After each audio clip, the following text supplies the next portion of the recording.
And I think, the reason why, I think our culture needs an enemy. It's very brutal to be like, wow, my education and my credentials that carried me in the past are not enough to carry me into the future. And now you're seeing it start to flip around. They're hiring engineers back because they're seeing these tokens cost more than the engineers did in the first place. So let's hire a more strategic engineering team. That what got you here won't get you there. To that next step. We need to fix that. We need to fix that. All right, welcome back to another Your Opportunity podcast. We have a very special guest, Luke Blackamore, and the rest of the team. So let's get right into it. The question of the day is, are jobs going away? A very not at all controversial question right now. So let's start with Neima, our CEO, and then we'll move around the room. So Neima, are jobs going away? No. All right, Chris, what say you? Oh, I think you're on mute, sir. Sorry. No. No, that's a no. Okay. Julian? No. And Luke? No, I don't think so. All right. Well, I'm also a no. So I'm a no as well. Nice. yeah. All right, so you can breathe easy. Everyone thinks jobs are going away anytime soon. Someone out there was like, "Oh my God." But I bet we all give different reasons. That would be my guess. And we have not overly discussed this, inside the team. And I have no idea what Luke thinks. So let's get into it. So Neima, why do you say no? So I say no because to me, jobs are changing. Especially with AI, it's able to take away certain repetitive tasks of a lot of jobs, whereas some jobs that are organized around that need to kind of change and evolve. One of the examples I think about a lot is when I started my career, I was a financial analyst. And in that world, I would literally print out a piece of paper, walk it over to someone in an office, ask them to review it and approve it, then scan it into a computer, and then click, clack, data entry, and then pull it out of the system and put it into an Excel printout, let's say. 10 years later now, everything's automated and digital. Like that world doesn't exist. So I think just jobs are changing. And in that change, some parts of them go away, other parts come up, right? New opportunities will become created too. Cool. Good answer. Chris? Yeah, I'm in that same boat. I think they're going to be definitely, jobs aren't going away. It's changing. We're going to have people who, they're going to be opportunities. Small businesses are going to be hiring more engineers than they've ever hired before, because now they're going to start to understand how they can utilize AI, that it's a tool. And so I think instead of corporations having, 300 engineers on staff, they might end up having only 100. But I think those opportunities for those engineers out and above in small business are going to be huge. And to me, that's the thing. What we don't want to do is allow the news to dictate our reality. What we have to do is stay in control of what it is we're going after and learn how to pivot. Dario, I think that word pivot is something that everyone needs to have in their repertoire. That means you're just able to change some directions or change your target a little bit. And I think that's what happened. If people have ever read the book, Who Moved My Cheese, that's where we are right now. That's old school. I don't laugh at me. All right. I know you can read it in 4 minutes, but you got it. Okay. Oh, there it is. I've never heard of this. Julian, let's go. I've never heard of this. You got an assignment. You have an assignment, young man. Anyway, it's This just book is about peak. change. I read this book. Change Yeah. and how people struggle to pivot with it. And so I think that's where we are right now. We're in a situation where we've got to learn to pivot.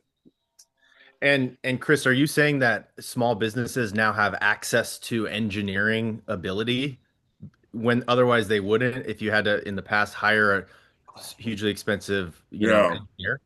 Dario, I think it's more of they're going to understand the power of what's available with AI, and it's going to require that engineering skills to come in to be able to set that up. But, they don't need to hire a team of 15 engineers, right? But they'll need that one. But the opportunities are going to grow. Well, I think that's really the thing that it's causing it. Yeah, I've heard that thesis that businesses that would never think to hire an engineer or a programmer are now going to have one because that one has superpowers and steroids now, Hmm. Claude Code and all the different tools. Right. So, and also almost every business, Neema and I were talking about this in the car, almost every business has to interface with the internet and with social media in some way at this point. Not every business, but almost every business. Hmm. So that means there's a degree of tech knowledge and tech fluency that's necessary. And so someone on the team has to handle that and et cetera, et cetera. All right, Julian, what do you think? Well, you said no. So why do you say that? And keep in mind, everyone, Um, Julian is still in college, so that's a very interesting perspective to have on this.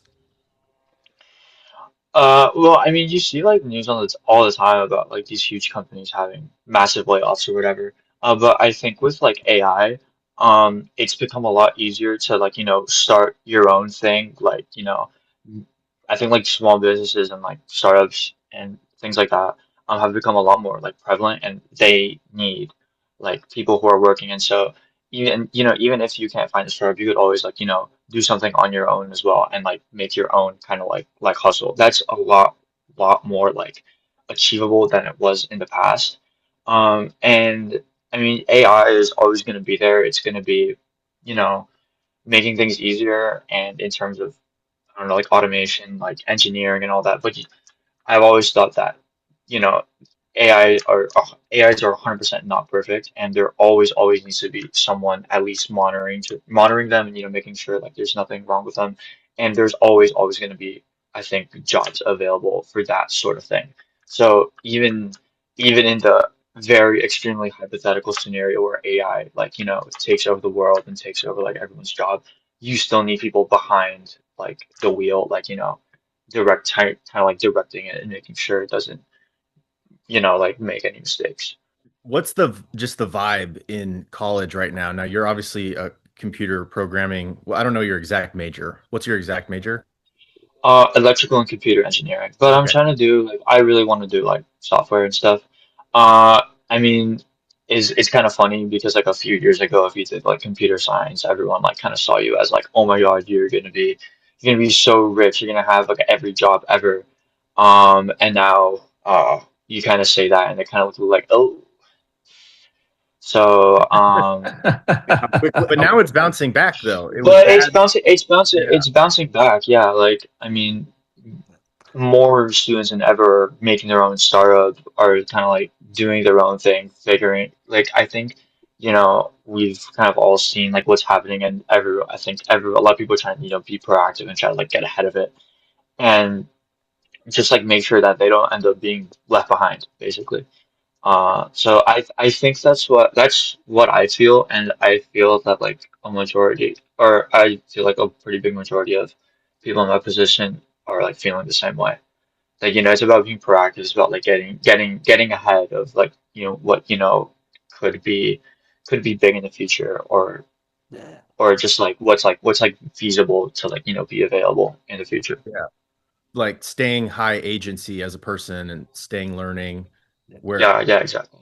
where's the white space that you could use AI to fill, et cetera, et cetera. Yeah, All right, Yeah. Dario, real Luke. quick. Oh, Sorry, yep. real quick, jumping in. Talking about staying proactive and kind of getting ahead of things. That's Hmm. also, I think, what's going to continue to be rewarded in the age of AI, because yeah, AI can lean more towards, hey, like you can build your own thing, kind of how we're talking about. And so it's like, hey, go build your own thing, take the initiative, and kind of see how it rolls out. And that's how Sure. it can do exist, right? I've even heard like the extreme example of like, okay, everyone will have like a robot in 10 years. Have them printing Elon was just talking about that. have them print your shirts in your garage and then upload them to Etsy, and now you have a t-shirt business. Like, I think that's a little cartoonish, maybe. I think that'll happen one day. Someone will do it for sure. But it's that I like that example as a visual. It's like, you potentially we all have so much more like ammo and firepower to throw at the world, and figure out like sort of expand what we're good at. So anyway, I'm giving my answer. I didn't mean to do that, but let's move to Luke. Yeah, the same thing that the guys are saying. I think the AI is just a force multiplier. Great employees are going to become dramatically more productive. It's the middle that maybe has a little bit to fear. If you're already mediocre at your job, that's going to become more of a glaring issue. But if you learn to embrace AI, it's going to make you so much better, so much more productive, more powerful. But think back to farming when they introduced the tractor. A lot of jobs went away with the tractor, but that technology brought more jobs. There are more efficient ways of farming. There's manufacturing jobs for creating these products that farmers are buying. So it's just the job market just shifts. Jobs never go away. I feel like everybody that's preaching AI is going to take our jobs forgets that new technology always creates new jobs. So we just have to evolve as humans and learn what the new thing is. And Julian, to your comment about computer, I went to school for computer science as well. And I remember when AI was first coming out, we were all talking about like it's never going to take our jobs. Obviously, we're too technical. And it turns out it's best at writing code. Like this is the first thing that AI is like, yeah, well, I can do this. But at the same time, now as a software developer, I'm so much more productive using AI because I don't have to spend my time on the easy things. I can let it do that, and I can spend time architecting solutions and then letting it write the some of the nitty gritty code. Luke, I love that. I love that. How much time do you think it saves you? Oh, I mean, it saves me hours a day. I mean, it's insane the amount of time. These days, I can spin up a new product in a day, whereas it used to take me a week, 2 weeks just to get a prototype. And now it's like functional. I can give it to a client, and they can start messing around with it and give me feedback. It's insane. So yeah, it's just made everything so much more productive, and people are going to be expected to harness that productivity, or you're going to be phased out. But if you harness it, then you're going to grow and you're going to become just more valuable to your company. Hey, Luke, real quick, let me ask a question, Dario. I don't mean to grab the mic. Oh, you're good. But I am. Damn it. Go for it. No, I'm just messing with you. Hey, Luke, I want to know this. Do you think some CEOs are blaming AI for their hiring bloat? Or are CEOs blaming AI for their own inadequacies? Yeah, that's a possibility. Absolutely. Why not? And another thing that I would say is you're seeing all these layoffs with AI. They're getting rid of entire engineering departments and everything. And now you're seeing it start to flip around. They're hiring engineers back because they're seeing these tokens cost more than the engineers did in the first place. So let's hire a more strategic engineering team, allow them to use AI to make themselves more productive and have kind of a hybrid model. Like AI is not going to do everything, but at the same time, you don't need a 10,000 person engineering team either anymore. So it's that hybrid model that I can't think of the word, but yeah, I think that's what people are saying. I've heard that called AI washing, meaning they overhired during COVID. There's a lot of bloat. What's the easiest thing to blame it on? AI. And so AI then takes the PR hit for causing all the firing. Yeah. AI's like, exactly. GPT's out here like, what did I do? Yeah, what did I do? I'm just trying to help you. I'm not Skynet. I'm not Skynet. Exactly. Dario, can I jump in for a minute? Actually, I have a really interesting thought. So we all know I did finance before this, and one thing that really interests me is we're all talking about how jobs are shifting, right? And they're moving, right? So in some ways, it could be that the economy is more equalizing, right? If you think about broadly in the economy, people talk about the death of the middle class, but small business is where a lot of that middle class job and life exists, right? And so if a lot of corporations are laying people off saying, okay, we don't need, let's say 1,000 engineers, we need 500 engineers, and small businesses are saying, oh, we should hire some engineers because we can do different things with AI. Right. Suddenly, the economy is more evening out, if that makes sense. Almost like a great equalizer in a way, right? And it's not being framed that way because everyone's like, oh my God, it's taking our jobs. And then kind of the macro trend is, wait, one job goes away somewhere else and a new job shows up here, kind of what we talked about. And to Luke's point about farming. Oh, I would agree with you. I would agree. And I think, the reason why? I think our culture needs an enemy. Oh yeah, I think our culture has got to have something to point to that is the problem or is causing the issue. Scapegoat. And the reality is, I think, as Luke was putting it, is that it's an opportunity. And Neima, you were saying that same thing. Yeah. And that to me is about perspective and how we're choosing to look at things. Yeah. Is the glass half full or half empty? It's all a matter of your own mindset. Yep.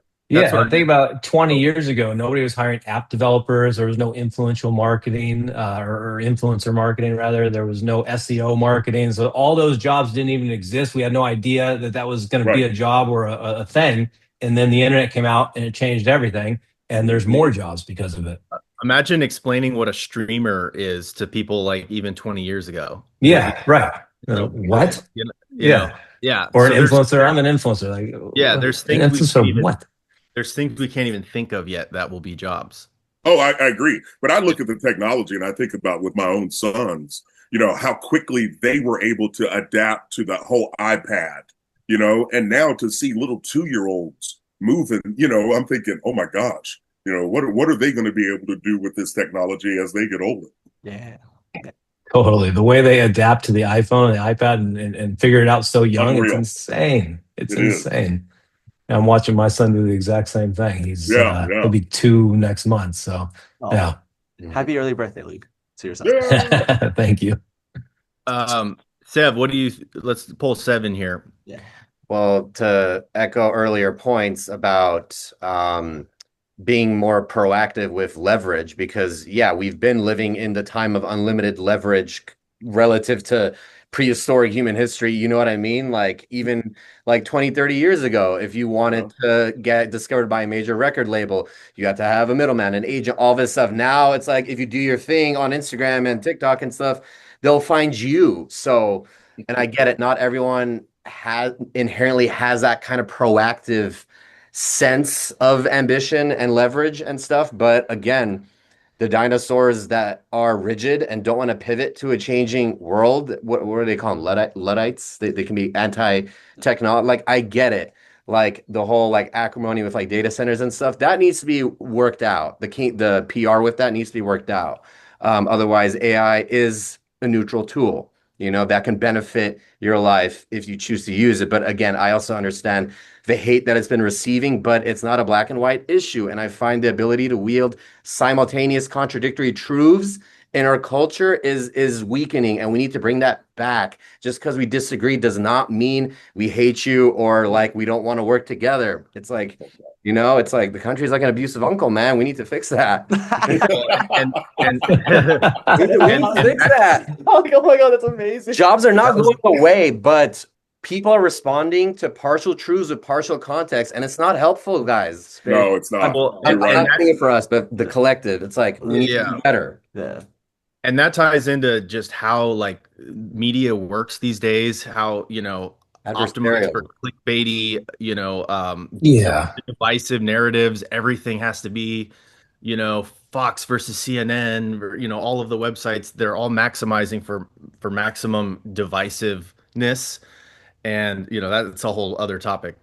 Why does peace get no views, but rage and hatred does? That's so That fascinating. the way Oh. it's subsidized It's is called race. You guys ever heard of that phrase, race to the bottom of the brainstem? No. You guys know about that? Like you just stuff, period. It could be written, it could be visuals, it could be whatever. The stuff that hits the back of the brain, which is the reptile brain, the stuff that triggers that the fastest gets the fastest response from human beings. And so you can frame anything in a sort of like back of the brain stem catchy or divisive way, and that's what gets the instant click, because we're all trying to avoid fear. So this is evolutionary biology. We're all trying to avoid fear, or avoid scary things. So we're much more sensitive to that than positive news. That's And interesting. so the news has figured out how to hijack that. how to harvest our energy and our attention to exactly. small, to not be like, oh, I can't start that business. I'm paycheck to paycheck. It's like That's right. the fear and division is exactly the fuel that the bad actors use. So I understand it's hard. It's very brutal to be like, wow, my education and my credentials that carried me in the past are not enough to carry me into the future. I understand. That's a very rude awakening, a sober realization, but it is the next step to expanding and integrating and pivoting. And then, before you know it, you look back and you're like, wow, I can't believe how much more fruitful and dynamic and versatile my life is now compared to the ways of the old guard, the old ways, the old channels of success. Dude, you just described my life for the past whatever, like 16 I, months. yeah, I was gonna say that kind of is how Yacht started, Yeah. and like we really think we built something that's genuinely better for the hiring side and the candidate side, and it just so happens to use AI. So you can do great things with it. I think, that's my version of it. Yeah. You don't have to do like there's really great service that you can provide now using AI. And it doesn't have to be a bad thing, but you have to be high agency and willing to learn, and a maniac like Neima hitting up everyone he knows. Going all over like the west coast of California. Yeah, literally. Oh man, but honestly, like, it's interesting. So you said something really interesting. You said past credentials won't be enough for the future, right? Like I left my finance career. I retired from it, right? Like I was on the path to being a CFO. I was on my way, right? And I was like, you know what? No, like let's build something, let's do something different. And shockingly, the finance background helps me. I understand our unit economics. I make sure the business doesn't put itself out. Dario says something I absolutely love. He loves that our founder is a tight finance type. Cracks me up Yep. every time I think about it. But it's true. Like I know about our unit economics. I know how to make sure we don't put ourselves out, right? Right. I was referring more to like what Luke was saying, like more like the middle person who's a bit more modest Yeah. and just looking to cash that safe, Yeah. steady paycheck. That's what I'm kind of like, Yeah. like I get it. It's worrisome that like all the effort that you invested into your education and your resume is kind of getting obsolete. Like that, Yeah. like that doesn't feel good from a survival mode certainty standpoint. 100%. You know what I mean? People with families and stuff, like Yeah. that's a lot of stress. And what is the number one killer in America, in the world? Stress. Absolutely. Absolutely. And, it's sadly the only constant is change too, right? So Yep. as much as to Darius point out the rest helping and you're pointing out survival mode, right? As much as that craves certainty, the only thing you're guaranteed in life is uncertainty, and eventually you're gonna die. You need to find safety in the uncertainty. Otherwise, you're always gonna be on edge. You know what I mean? And that's not a way to live for the rest of your life. Agreed. No, Agreed. I agree. I think people can adopt a safe mindset. I think we have to adopt a progress mindset. Resilience, Right? and like anti-fragility. Absolutely. Perseverance, resilience, all of that. And it's true. And there's a saying in business that what got you here won't get you there to that next step. And that's how we, I think, have to live mentally. Neima, you pointing out, your background in Hollywood has definitely helped with the formation of this company, without a shadow of a doubt. And the stuff you did before Hollywood helped with that. It's a stacking, and the stuff you're self-learning. And that's what I want people to understand. Too oftentimes we take learning and we think it has to be in this contextual university setting. No, we've got computers in our fingertips with phones. We have information. We have the ability. And I think now in the age of AI, we're going to see more small businesses begin to thrive faster than we've ever seen before. Because as Luke said, you can go from idea to prototype now overnight. Yeah. Right? I mean, think about it. Not with the AI, the 3D printing and all the things. I mean, you now are really can put yourself ahead of the game and really be able to push the envelope out there. And so what might have looked safe making 50,000 a year, now you start to tap into your passion and the stuff that gets you motivated. And now you can figure out, oh my God, I can make 150,000 and I'm happier. I keep more of the damn money to myself, right? I don't have to deal with crazy people up in the office. And the quality of my life has grown, right? Sorry, I had a flashback. I'm all right now. I'm good. I'm back. I'm good. But the bottom line is we all have the potential to grow. And that's what I want people to hear out there. Don't, you can grow. You have the opportunity right now to get connected to other professionals, to have the conversation, and let's go. I'm excited for the things that are to come, the things that are going to get invented, the things that are going to get cured, the things that are going to get started, the stuff that's going to get finished, like hopefully hate and division. We can finally figure out how to live together and realize that just because we come from different areas, we all bleed red. We all have the desires to want to provide for our families, do some stuff we've dreamed about, and damn it, give back and help some other people. Well said, Hogan. Ooh-Rah. Incredible. Dude. Yeah. Facts. Yeah, Absolutely. Luke, Oh, go Luke, ahead. is there anything you wanna throw in there, add in there? You've always been a technical person, it sounds like. So you have a interesting point of view. How are you handling maybe people who aren't as technical or aren't inclined to be technical? Maybe even people in your family and friends circle. Your take on all that. The same way I always have, just picking up the phone and solving their tech problems whenever they call, which is quite often.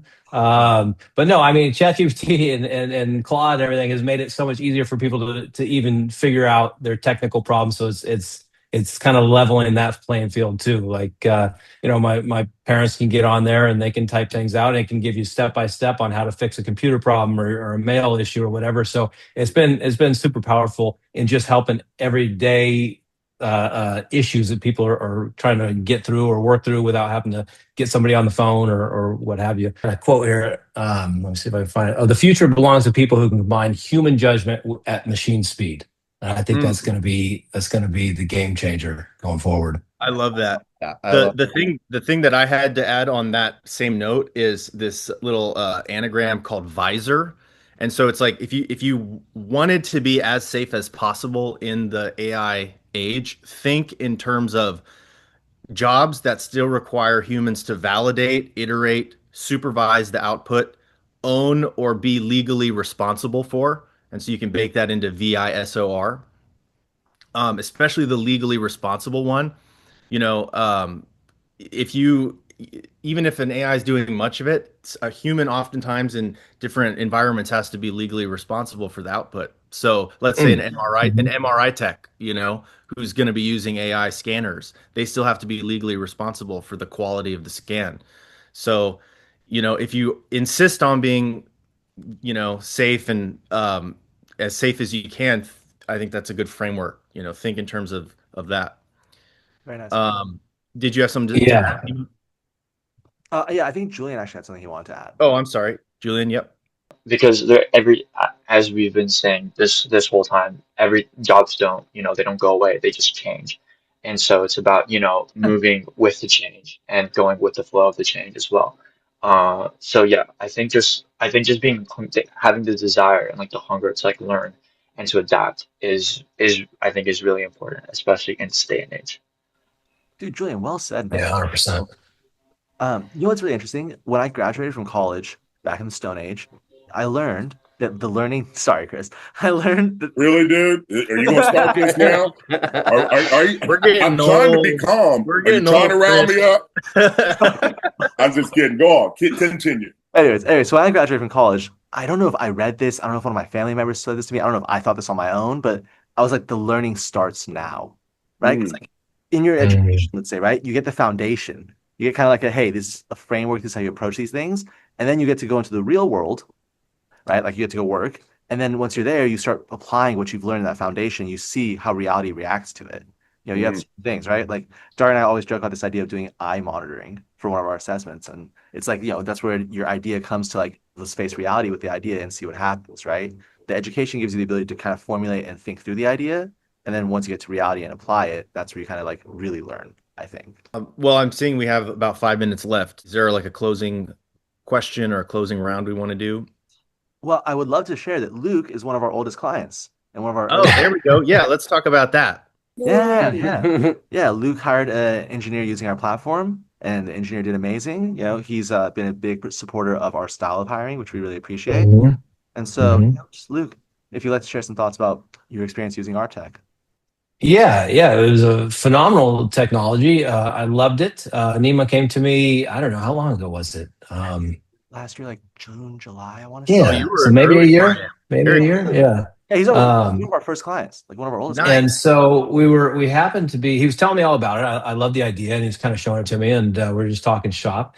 And then all of a sudden I'm like, you know what? We're hiring right now an engineer who is, for a role that I'm not super familiar with myself. So I didn't feel like I could confidently hire him because I've never done that kind of development. And so I said, let's try it out.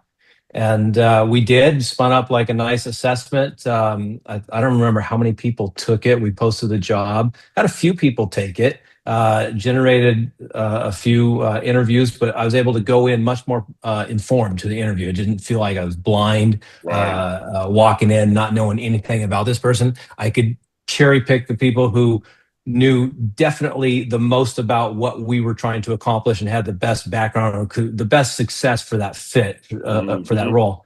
And then the interview, it just kind of, it felt just a lot easier, a lot less daunting, because not as much was writing. I already knew this person was a fit for the role. Let's just see if he's a fit within our crew, and if our personalities work, and and so it made it so much easier. We hired him. He's been working with us ever since, been doing great for us. The client's been super happy with the product that he's been working on.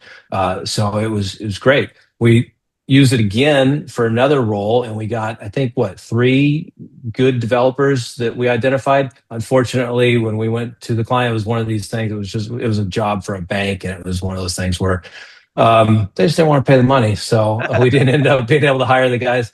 But it did identify some great developers on the second round, and some fruitful interviews developed out of that. And now I've met 3 new developers that we can use for future projects. If something like that comes up again, I know their skill set. So all in all, it was a really positive experience. I like the product a lot.